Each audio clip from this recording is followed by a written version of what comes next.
నమస్తే, welcome to DTV బులెటిన్ల ముందుగా headlines. Jagan కు భద్రతా సిబ్బందిని తగ్గించలేదు, వైసీపీ దుష్ప్రచారాలు మానుకోవాలి, మంత్రి గొట్టిపాటి రవికుమార్. కులగణనలో నమోదు చేసుకుని వారికి మరో అవకాశం, ఈ నెల 28 వరకు నమోదు చేసుకోవచ్చు, మంత్రి పొన్నం. హైదరాబాద్ లో తొలిసారిగా ఆక్సిజన్ థెరపీ ఛాంబర్, 20 మందికి విజయవంతంగా చికిత్సలు. రాజానగరం నుండి సామర్లకోటకు వెళ్లే ఏడీబీ రోడ్డు విస్తరణ పనులు అడ్డుకుంటున్న స్థానికులు. జగన్ కు ఏం భద్రత తగ్గిందని వైసీపీ నేతలు గవర్నర్ ను కలిశారని ప్రశ్నించారు విద్యుత్ శాఖ మంత్రి గొట్టిపాటి రవికుమార్. కూటమి ప్రభుత్వం అధికారంలోకి వచ్చాక జగన్ కు ఎలాంటి భద్రత తగ్గించలేదని స్పష్టం చేశారు. ముఖ్యమంత్రిగా పనిచేసిన వ్యక్తికి ఎన్నికల కోడ్ ఉల్లంఘించకూడదనే విషయం తెలీదా అని ప్రశ్నించారు. ముఖ్యమంత్రిగా వ్యవస్థని నాశనం చేసి ఎప్పుడు లేనంత అధ్వానంగా పరిపాలన చేశారని ఎద్దేవా చేశారు.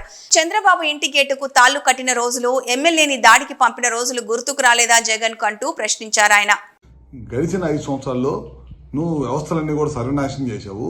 ఒక మాజీ ముఖ్యమంత్రి 3-4 సార్లు ఈ రాష్ట్రానికి ముఖ్యమంత్రి చేసిన అతను చంద్రబాబు నాయుడు గారి ఇంటికి మీ ఎమ్మెల్యేని పంపించి గేట్లకు తాళ్లు కట్టిన రోజులు నీకు గుర్తురాలేదా? అన్నీ కూడా ఈ వ్యవస్థని భారతదేశంలో ఈ ఆంధ్ర రాష్ట్రంలో ఉన్న వ్యవస్థలన్నింటినీ కూడా సర్వనాశనం చేసి వదిలిపెట్టేశావు. మొత్తం కూడా రాజకీయ లబ్ధి కోసం గడిచిన 5 సంవత్సరాల్లో మా కార్యకర్తలను కానీ లేకపోతే మా నాయకులను కానీ ఎవరిని కూడా బయటికి రానియకుండా కేసులు పెట్టడం అన్నీ కూడా చేసి వ్యవస్థలన్నీ కూడా నాశనం చేసి వదిలిపెట్టావు. ఈ భారతదేశంలో ఈ స్వతంత్రం వచ్చిన తర్వాత ఏ రాష్ట్ర ముఖ్యమంత్రి పరిపాలించలేనంత అధ్వానంగా గడిచిన 5 సంవత్సరాలు నీ పరిపాలన ఉంది. అందుకే ప్రజలు కూడా నీకు 11 సీట్లకు పరిమితం చేశారు. ఇప్పటికైనా నువ్వు ఒకసారి ఇంట్లో కూర్చొని ఆత్మ పరిశీలన చేసుకో. గడిచిన 5 సంవత్సరాలు ఏ విధంగా మనం పనిచేశాము, ఎందుకు ప్రజలు తీర్పిచ్చారనేది చేసుకోవాల్సిన అవసరం ఉంది. మళ్ళీ వాళ్ళ నిన్న కోడ్లో నువ్వు బయటకు వచ్చావు. ఒక ముఖ్యమంత్రిగా పనిచేసిన వాడివి కోడ్లో వెళ్ళకూడదనే విషయాన్ని నీకు తెలియదా? అది కూడా తెలియకుండా నువ్వు ముఖ్యమంత్రిగా ఏ విధంగా పనిచేసావు? మిర్చి రైతుల గురించి వాళ్ళు నువ్వు మాట్లాడే అర్హత ఎక్కడ ఉంది నీకు? ఆ రోజు నువ్వే కదా ఎంఎస్పీ రేటు 7,000 రూపాయలు అని చెప్పి ఇచ్చింది. మా టైంలో బ్రహ్మాండంగా ఇవాళ ముఖ్యమంత్రిగా ఢిల్లీ లెటర్ రాయటం కానీ ఇంకా మంచి రేటు రావాలని చెప్పి ఇవాళ ముఖ్యమంత్రి గారు లెటర్ రాస్తున్నారు. ఆ రోజు తుఫాను వచ్చిన రోజు నువ్వు ఏ విధంగా రైతులను పరిశీలించావు? పరామర్శకు వచ్చి నీకు గ్రీన్ కార్పెట్ వేసుకొని గ్రీన్ కార్పెట్ మీద బెంచ్ కట్టుకొని బెంచ్ మీద నుంచొని రైతులను పరామర్శించిన ముఖ్యమంత్రి ఎవరన్నా ఉన్నాడు ఈ దేశంలో అంటే నువ్వే. ఆ రోజు అపోజిషన్ లీడర్గా ఉండి రైతుల తరఫున పోరాడిన వ్యక్తి ఎవరన్నా ఉన్నాయంటే అది మా చంద్రబాబు నాయుడు గారు. పొలాల్లో దిగి రైతులను పరామర్శించి ఒక రైతు కన్నీళ్లు పెట్టుకుంటే ఆ రోజు జేబులో డబ్బులు 2 లక్షల రూపాయలు ఉంటే ఇమీడియట్గా తీసి ఆ రైతులకు సహాయం చేసిన గొప్ప గుణం చంద్రబాబు నాయుడు గారిది.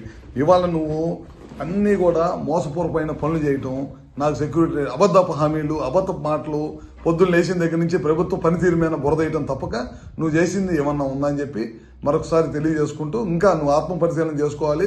నువ్వు సంవత్సరం అయిన తర్వాత కూడా నువ్వు ఇంకా నీ బుద్ధి మారలేదు, ఇంకా నువ్వు పాత బుద్ధిలోనే ఉండవు, ఇంకా పాత టైప్లోనే ఉండవు. అబద్ధపు మాటలు చెప్పి ప్రజల్ని తప్పుదోవ పట్టించాలనే మార్గంలో ఉన్నావు.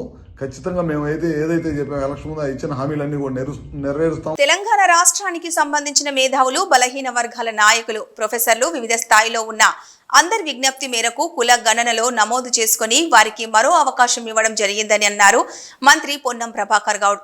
వారికి 16వ తేదీ నుండి 28వ తేదీ వరకు ఇప్పటి వరకు కుల సర్వేలో పాల్గొనకుండా సమాచారం ఇవ్వని వారు ఎన్రోల్ చేసుకోవాలని సూచించారు.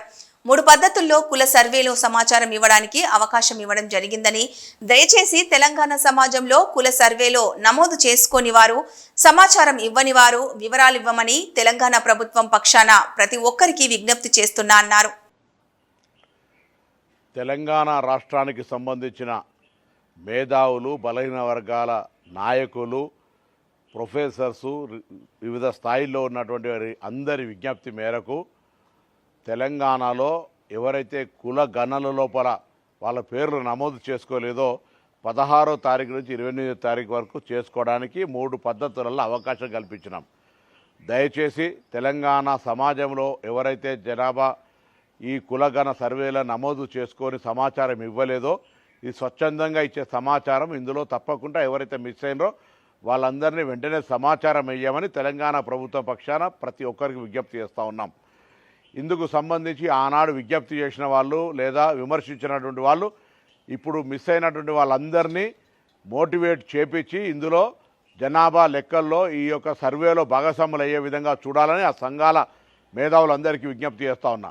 అదేవిధంగా బాధ్యత గల ప్రతిపక్ష నాయకుడిగా ఈరోజు పార్టీ విస్తృత స్థాయి సమావేశం జరిపే సందర్భంలో కూడా ఇది ఒక ఎజెండా తీసుకొని ఎవరైతే తెలంగాణలో కుల సర్వేలో పాల్గొనలేదో మీరు కానీ కేటీఆర్ గారు కానీ హరీష్ రావు గారు కానీ సర్వేలో పాల్గొని పార్టీ పక్షాన బలహీన వర్గాల పట్ల మీ కన్సర్న్ చూపే విధంగా మీ పార్టీ సమావేశంలో నిర్ణయం తీసుకోవాలని కూడా ఈ సందర్భంగా కోరుతా ఉన్నాను.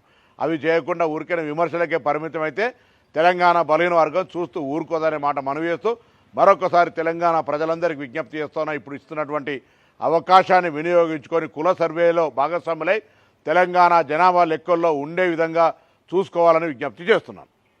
హైదరాబాద్ నగరంలోని వైద్య చికిత్సలలో ఇదో సరికొత్త విప్లవం. నగరంలో ఇన్నాళ్లుగా అందుబాటులో లేని హైపర్ బేరిక్ ఆక్సిజన్ థెరపీ సహాయంతో 20 మందికి రాస్ మెడికల్ ఫిట్నెస్ సెంటర్ విజయవంతంగా చికిత్స అందించింది. HBOT అనేది ఒక నాన్ ఇన్వేజివ్ థెరపీ. ఇందులో ఆరోగ్యం కావాలనుకునేవారు ప్రెషరైజ్డ్ ఛాంబర్లో 100% స్వచ్ఛమైన ఆక్సిజన్ పీల్చుకుంటారు. దీనివల్ల శరీరం ఆక్సిజన్ను మరింత మెరుగ్గా స్వీకరిస్తుంది. ఈ ప్రక్రియ సెల్యులార్ మరమ్మతును వేగవంతం చేస్తుంది, యాంటీ ఏజింగ్ ప్రయోజనాలను ప్రోత్సహిస్తుంది, నాడీ జీవక్రియ ఆరోగ్యానికి మద్దతిస్తుంది, మంటలను తగ్గిస్తుంది, రోగనిరోధక శక్తిని పెంచుతుంది. ఇలా మొత్తం ఆరోగ్యాన్ని మెరుగుపరుస్తుంది. ఈ చికిత్సను ఇప్పటికే ప్రపంచవ్యాప్తంగా వైద్య నిపుణులు, అథ్లెట్లు, వెల్నెస్ ఔత్సాహికులు విస్తృతంగా ఉపయోగిస్తున్నారు. ఇప్పుడు హైదరాబాద్ నగరంలో కూడా దాని ప్రయోజనాలు అందరికీ అందుబాటులోకి వచ్చాయి.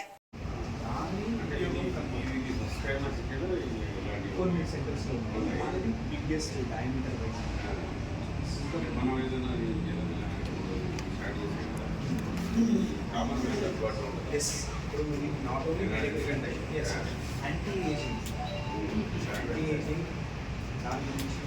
leisure and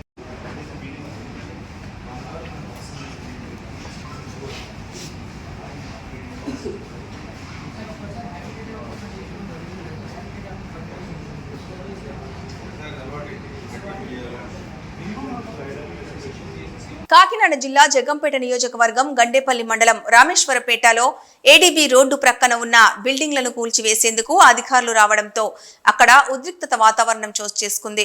రహదారుల విస్తరణలో భాగంగా రాజనగరం నుండి సామర్లకోటకు వెళ్లే ADB రోడ్డు విస్తరణ పనులు గత 2 ఏళ్లుగా సాగుతున్నాయి. అయితే ఆ రహదారి ప్రక్కనే సూరంపాలెం పంచాయతీ పరిధిలోని రామేశ్వరంపేట గ్రామం ఉంది. ఈ గ్రామంలోని రహదారి ఉండే ఇళ్లను ఖాళీ చేయాలని, దానికి నష్టపరిహారం చెల్లిస్తామని అధికారులు చెప్పారు. వారిలో కొంతమందికి నష్టపరిహారం చెల్లించారు. అయితే మాకు పూర్తి నష్టపరిహారం చెల్లించలేదు, ఇంకా నష్టపరిహారం వస్తుంది అంటూ వారు గత కొన్ని రోజులుగా అధికారులు, నాయకులు చుట్టూ తిరుగుతున్నారు. రోడ్డు పనులు ఈ గ్రామం దగ్గరికి రావడంతో అధికారులు ఇళ్లను ఖాళీ చేయాలని ఇటీవల నోటీసులు ఇచ్చారు. ఆ నోటీసులు ఇచ్చిన నాటి నుండి మరలా ఆర్డీఓ కార్యాలయానికి వెళ్లారు. అయినా వారికి ఫలితం లభించలేదు. అధికారులు గురువారం పోలీసుల ఆధ్వర్యంలో రోడ్డుకు అడ్డు వచ్చి బిల్డింగ్లు కూల్చేశారు. దీంతో వారు మీడియాతో మాట్లాడుతూ మాకు పూర్తి నష్టపరిహారం ఇవ్వకుండా ఇళ్లను కూల్చేశారని లబోదిబమంటున్నారు.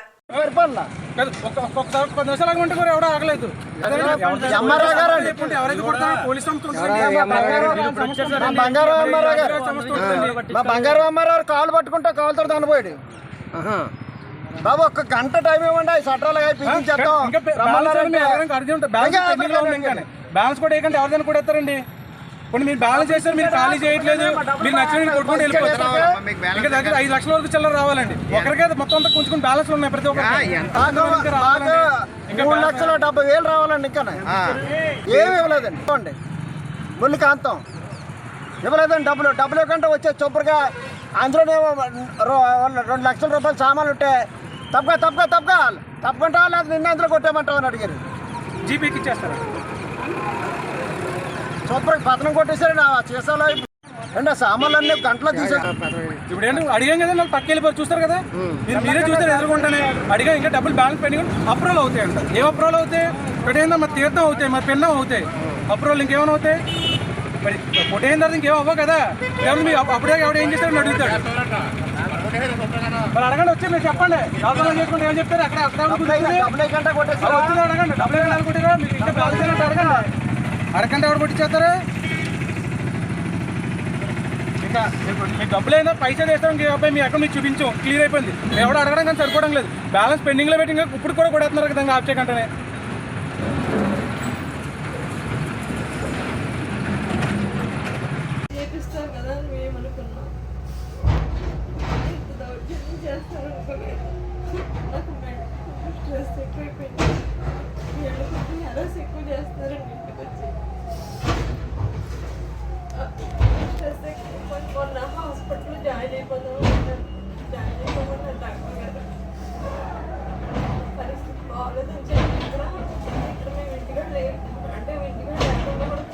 ఎంతమంది మీరు ఫ్యామిలీ? శ్రీ సత్యసాయి జిల్లా పెనుకొండ రేంజ్ పరిధిలో అడవులు అగ్నికి ఆహుతి. అడవులలో నివాసాలు కోల్పోయి ప్రాణాలు కోల్పోతున్నాయి అడవి జంతువులు. ఏమాత్రం చర్యలు చేపట్టకుండా చూస్తున్నారు పెనుకొండ రేంజ్ ఆఫీసర్. ప్రతిరోజు వేల టన్నులు అక్రమ కలప సరిహద్దులు దాటి కళ్ళ ఎదుటే సామిల్లులలో వేల టన్నులు అక్రమ కలప తరలించి జేబు నింపుకుంటున్నారు. దీనిపై విచారణ జరిపించి అవినీతి అటవీ అధికారులను సస్పెండ్ చేసి కరువు జిల్లాను కాపాడాలంటున్నారు ప్రముఖ పర్యావరణవేత్త Rajayogi doctor Bhaskar Naidu. Forest range పరిధిలో బెంగళూరు రోడ్లో నిన్న నెమలి రోడ్డు క్రాస్ చేస్తూ ప్రాణాలు వదిలింది. ఆ విషయాన్ని మా సభ్యులు అటవీ అధికారులకు తెలియజేశారు. దాన్ని ఏం చేశారో ఇంతవరకు తెలియదు. ఎక్కడ చూసినా అడవులు అగ్నికి ఆహుతి కావడంతో అడవి జంతువులు ఆశ్రయం కోల్పోయి ఎక్కడికి వెళ్లాలో దిక్కు తెలియటం లేదు.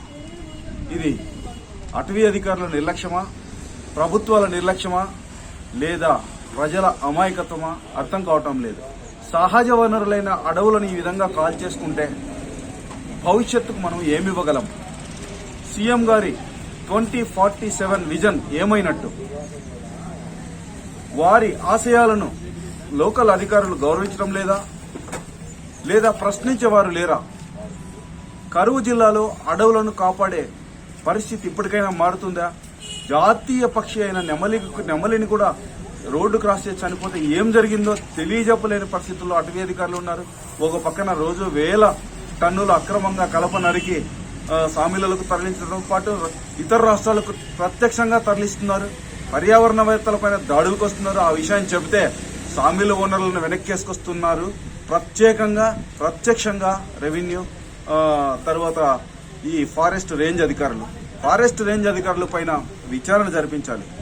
ఇక్కడున్న అక్రమ కల్పను సీజ్ చేసి ప్రత్యేక టీం వచ్చి సీజ్ చేసి వాళ్లకు బుద్ధి చెబితే తప్ప ప్రజలు గాని లేదంటే ఈ వుడ్ మాఫియా గాని మారని చెప్పి అంతటికీ కారణం రేంజ్ ఆఫీసర్లే కరువు జిల్లాలో అని చెప్పి సందర్భంగా తెలియజేస్తున్నారు. ఎవరైతే అవినీతి పరులైన రేంజ్ ఆఫీసర్లు ఉన్నారో వాళ్లను పైన చర్య తీసుకోవాల్సిందిగా కోరుచున్నాను. జై హింద్.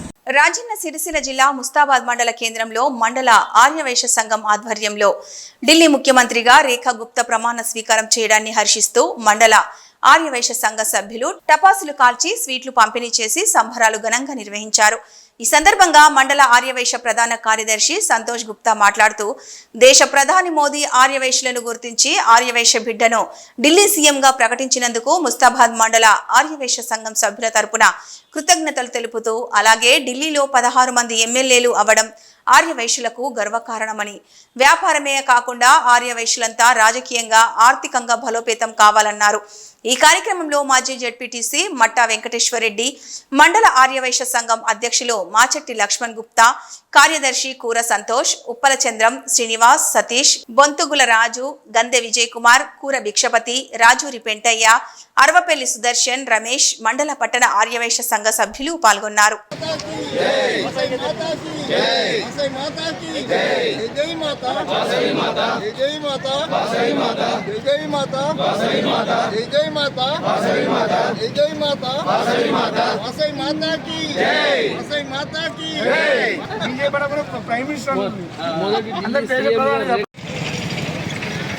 మన దేశ ప్రధాని మోడీ గారు ఆర్యవైశ్యులను గుర్తించి ఈ యొక్క ఆర్యవైశ్య బిడ్డను ఢిల్లీ సీఎంగా చేర్చినందుకు దానికి మన ముస్తాబాద్ మండల ఆర్యవైశ్య సంఘ తరపున కృతజ్ఞతలు తెలియజేస్తూ ఈరోజు పెద్ద ఎత్తున సంబరాలు చేపట్టడం జరిగింది.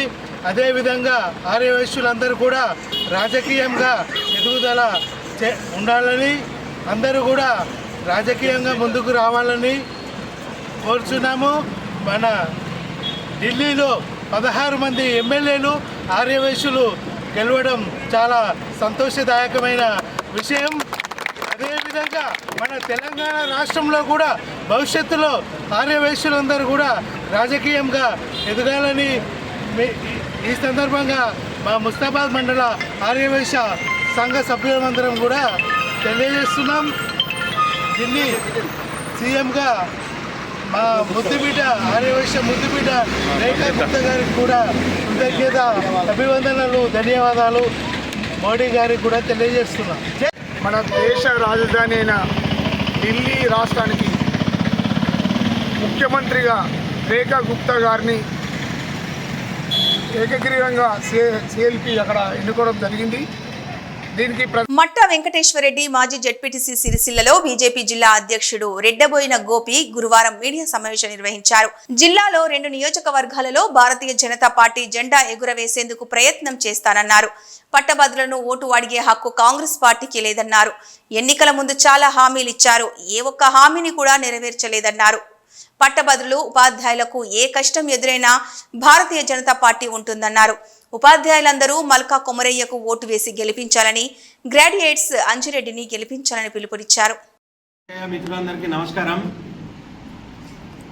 మరి రోజు ఈ పాత్రికేయ మిత్రుల సమావేశంలో జిల్లా అధ్యక్షునిగా మొట్టమొదటిసారి ఈ సమావేశం నిర్ణయించడం జరుగుతుంది.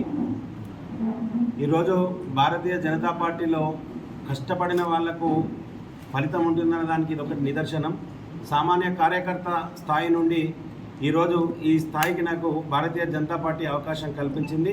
దీనికి గాను సహకరించిన కేంద్ర హోంశాఖ సహాయ మంత్రి గౌరవ పార్లమెంటు సభ్యులు బండి సంజయ్ కుమార్ గారికి, రాష్ట్ర అధ్యక్షులు కిషన్ రెడ్డి గారికి, అదే రకంగా మాజీ అధ్యక్షులు ప్రతాప రామకృష్ణ గారికి హృదయపూర్వకంగా నమస్కారాలు తెలియజేసుకుంటూ రానున్న రోజుల్లో భారతీయ జనతా పార్టీని బలోపేతం చేస్తూ 2 నియోజకవర్గాలలో భారతీయ జనతా పార్టీ జెండాను ఎగరవేసే ప్రయత్నం చేస్తా అని చెప్పి పత్రికా మిత్రుల ద్వారా తెలియజేస్తుంది.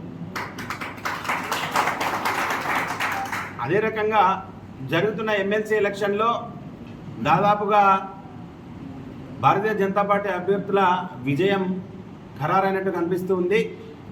ఏదైతే హామీలను ఇచ్చి ఈరోజు గద్దెనెక్కిందో కాంగ్రెస్ ప్రభుత్వం, ఆ హామీలను నిర్వర్తించడంలో విఫలం చెందింది. ఏదైతే గ్రాడ్యుయేట్స్ చూసుకున్న ప్రజలు అపోహలు విడనాడి చికెన్, కోడిగుడ్లు తినాలని జిల్లా వైద్య ఆరోగ్య శాఖ అధికారిని ఎస్ శర్మిష్ఠ పిలుపునిచ్చారు. చల్లపల్లిలోని చంద్ర రాజేశ్వరరావు వికాస కేంద్రంలో బుధవారం సాయంత్రం బర్డ్ ఫ్లూపై అవగాహన సదస్సును రాష్ట్ర పౌల్ట్రీ ఫెడరేషన్, జాతీయ కోడిగుడ్ల సమన్వయ సంఘం, జిల్లా లేయర్ ఫార్మర్స్ వెల్ఫేర్ అసోసియేషన్ల సంయుక్త ఆధ్వర్యంలో నిర్వహించారు. కార్యక్రమంలో ముఖ్య అతిథులుగా పాల్గొన్న శర్మిష్ఠ, ఆర్డీఓ స్వాతిలు మాట్లాడుతూ మాంసాహారం తీసుకునే వారిపై బర్డ్ ఫ్లూ వదంతుల ప్రభావం చూపాయని పేర్కొన్నారు. ఈ అపోహలు విడనాడి కోడి మాంసం, కోడి గుడ్లు తినే ప్రతి ఒక్కరూ ఆరోగ్యంగా ఉండాలన్నారు. మనుషులలో బర్డ్ ఫ్లూ వైరస్ ఒకరి నుండి మరొకరికి వ్యాప్తి చెందే అవకాశం లేదన్నారు. పూర్తి స్థాయిలో ఉడికించిన ఆహార పదార్థాలను మాత్రమే తీసుకోవాలని సూచించారు. అనుమానం లేకుండా చికెన్, కోడిగుడ్లు తినవచ్చన్నారు. జిల్లా పశుసంవర్ధక అధికారి చిన్న నరసింహులు మాట్లాడుతూ గత 15 రోజుల నుండి రాష్ట్రంలో బర్డ్ ఫ్లూపై వస్తున్న దుష్ప్రచారాలను తప్పుపట్టారు. జిల్లా కలెక్టర్, పశుసంవర్ధక శాఖ డైరెక్టర్ల ఆదేశాల మేరకు కృష్ణా జిల్లాలో అన్ని చర్యలు చేపట్టినట్టు తెలిపారు. జిల్లాలో ఇప్పటి వరకు ఒక్క బర్డ్ ఫ్లూ కేసు నమోదు కాలేదన్నారు. పక్క జిల్లాల నుంచి కోళ్లు తరలి రాకుండా సరిహద్దుల్లో ముమ్మరంగా తనిఖీలు చేస్తున్నామన్నారు. సోషల్ మీడియాలో కోడి మాంసం, గుడ్లు తినకూడదంటూ వస్తున్న వదంతులు నమ్మవద్దన్నారు. గతంలో వలె మనిషికి అత్యంత బలవర్ధకమైన ఆహారంగా చికెన్, గుడ్లు తినాలని సూచించారు. పౌల్ట్రీ ఫారాల వద్ద, అలాగే చికెన్ షాపుల వద్ద పారిశుద్ధ్య పనులు నిర్వహిస్తున్నామన్నారు. జిల్లాలో బర్డ్ ఫ్లూ మరణాలు లేవని స్పష్టం చేశారు. అనంతరం సమావేశానికి వచ్చిన వారితో కలిసి అధికారులు, వెల్ఫేర్ అసోసియేషన్ సభ్యులు ఉడికించిన గుడ్డు, ఉడికించిన చికెన్ తిని ప్రజల్లో ఉన్న అపోహలను తిప్పికొట్టారు.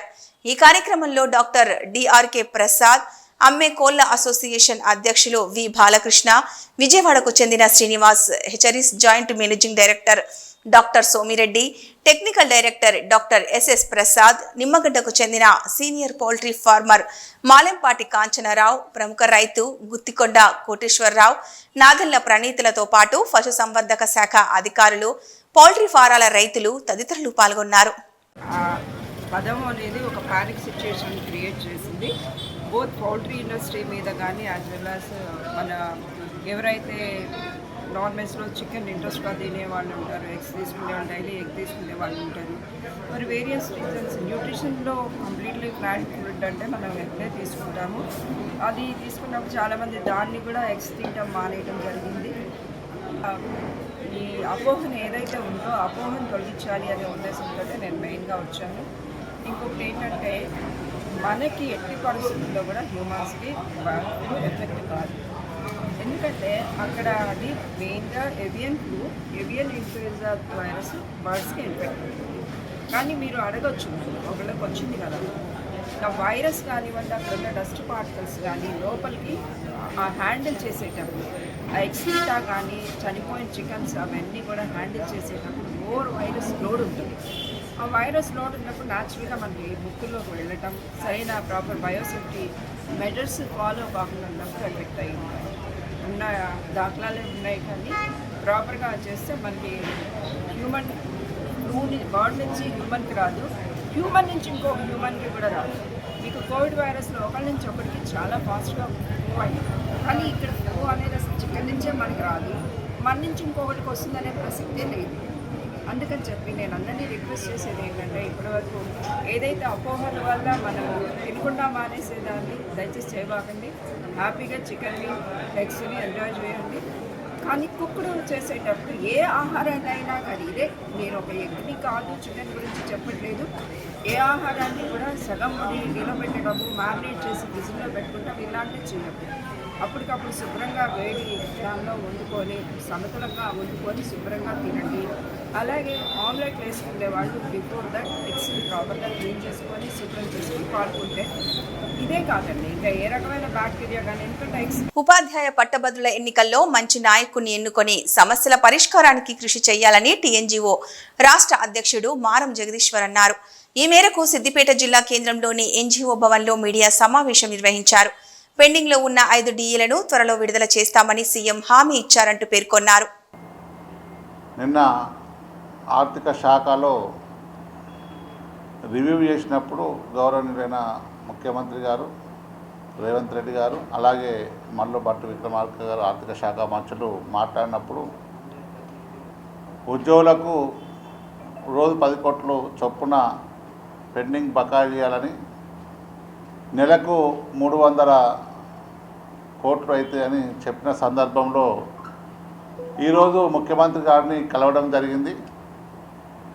మరి నెలకు 300 కోట్లు వేస్తే చాలా మంది ఉద్యోగులకు ఇంకా పెండింగ్లో ఉంటాయి, దాన్ని డబల్ చేయండి, నెలకు 20, రోజుకు 20 కోట్లు, నెలకు 600 చొప్పున 600 కోట్లు కొడితే కొన్ని రోజులు అయినాక పెండింగ్ బిల్స్ జీరో అవుతుందన్న సందర్భంలో గౌరవనీయులైన తెలంగాణ రాష్ట్ర ముఖ్యమంత్రి గారు రేవంత్ రెడ్డి గారు సానుకూలంగా స్పందించి దాన్ని 500 నుంచి 600 కోట్లు చెల్లించడానికి ఒప్పుకున్నందుకు వారికి కృతజ్ఞతలు తెలియజేస్తున్నాం.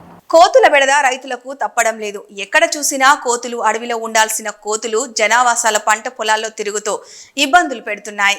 రైతులకైతే పంట పొలాలను నాశనం చేస్తూ కంటి మీద కునుకు లేకుండా చేస్తున్నాయి.